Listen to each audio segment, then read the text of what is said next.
जब भगवान चैतन्य दक्षिण भारत में यात्रा कर रहे थे तो वे एक मंदिर के निकट से गुजर रहे थे। उन्होंने मंदिर में जाकर देखा कि एक ब्राह्मण भगवद गीता पढ़ रहा था और लोग नकली मजाक कर रहे थे। ओह श्रीमान ब्राह्मण, आप भगवद गीता कैसे पढ़ रहे हैं? क्योंकि वे पड़ोसी थे, वे जानते थे कि यह ब्राह्मण अनपढ़ था और वह भगवद गीता का अध्ययन कर रहा था, इसलिए वे मजाक कर रहे थे।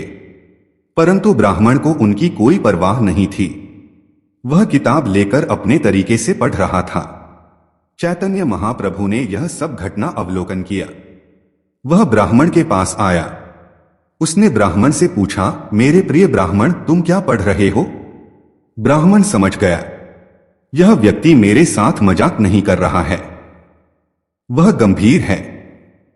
तो ब्राह्मण ने चैतन्य महाप्रभु को समझाया, प्रिय महोदय, मैं भगवद गीता पढ़ रहा हूं।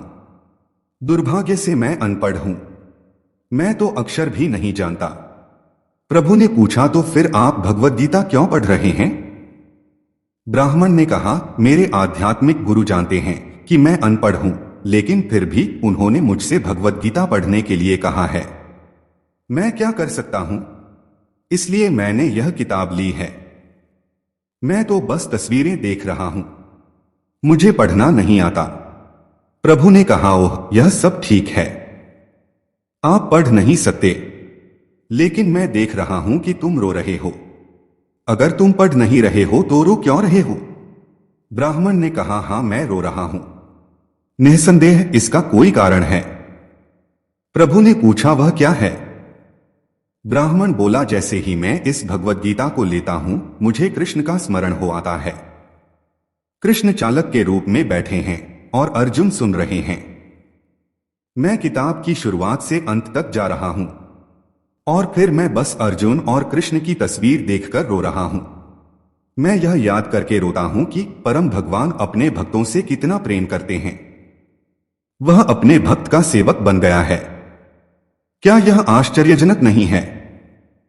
मैंने कहानी सुनी है, मैं निर्देश के बारे में कुछ जानता हूं, लेकिन पढ़ नहीं सकता। तो जैसे ही मैं यह पुस्तक लेता हूं, यह चित्र मेरे सामने आ जाता है और मैं बस यही सोचता हूं कि कृष्ण कितने अच्छे हैं कि वह अपने भक्त के सारथी बन गए हैं। वह बहुत महान है, फिर भी उन्होंने अपने भक्त की छोटी सेवा स्वीकार कर ली। इससे मुझे इतनी खुशी मिलती है कि मैं रो पड़ता हूं।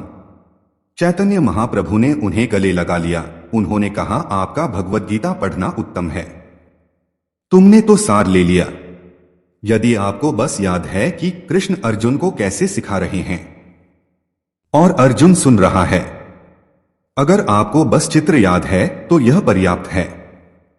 किसी दूसरे विद्वान व्यक्ति से बहस करने के लिए हमें विद्वान व्यक्ति बनने की आवश्यकता नहीं है।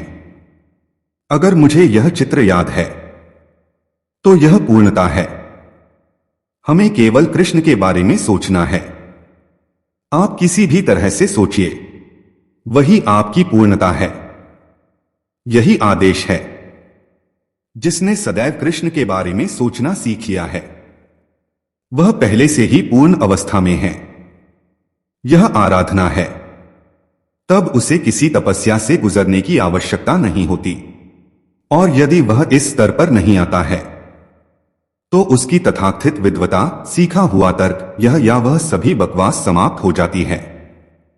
इसलिए भगवान चैतन्य ने ब्राह्मण को गले लगा लिया। भगवद गीता का आपका अध्ययन उत्तम है, क्योंकि व्यक्ति को सदैव कृष्ण के बारे में सोचते हुए इस अवस्था में आना होता है। कृष्ण और गोपियां वे ग्वालिनी थीं। उनके पिता माता वे गाय पालने वाले साधारण ग्रामीण लोग ही थे, बस इतना ही। उनकी शिक्षा क्या थी? वे वेदांती नहीं थे, लेकिन उन्होंने कृष्ण से प्रेम करना सीख लिया। यही उनकी योग्यता थी और चैतन्य महाप्रभु प्रमाणित करते हैं। रमय कसीद उपासना व्रजवधुवर्गेण या कल्पिता। वे गोपियों ने जो चिंतन किया था, उससे बेहतर कोई पूजा नहीं है। वे नहीं जानते थे कि कृष्ण क्या है, लेकिन वे कृष्ण से प्रेम करते थे, बस इतना ही। उनका स्वाभाविक स्नेह कृष्ण के प्रति था। वे कृष्ण को देखे बिना एक क्षण भी नहीं रह सकते थे। यही उनकी योग्यता थी। यह कृष्ण चेतना है। हरे कृष्ण कृष्ण कृष्ण हरे हरे, हरे राम राम राम हरे हरे।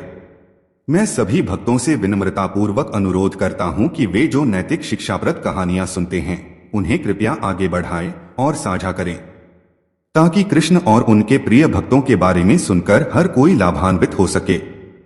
हमें आपसे यही उम्मीद है। मित्रों, जानकारी अगर अच्छी लगी तो लाइक, कमेंट और सब्सक्राइब जरूर करें। राधे राधे।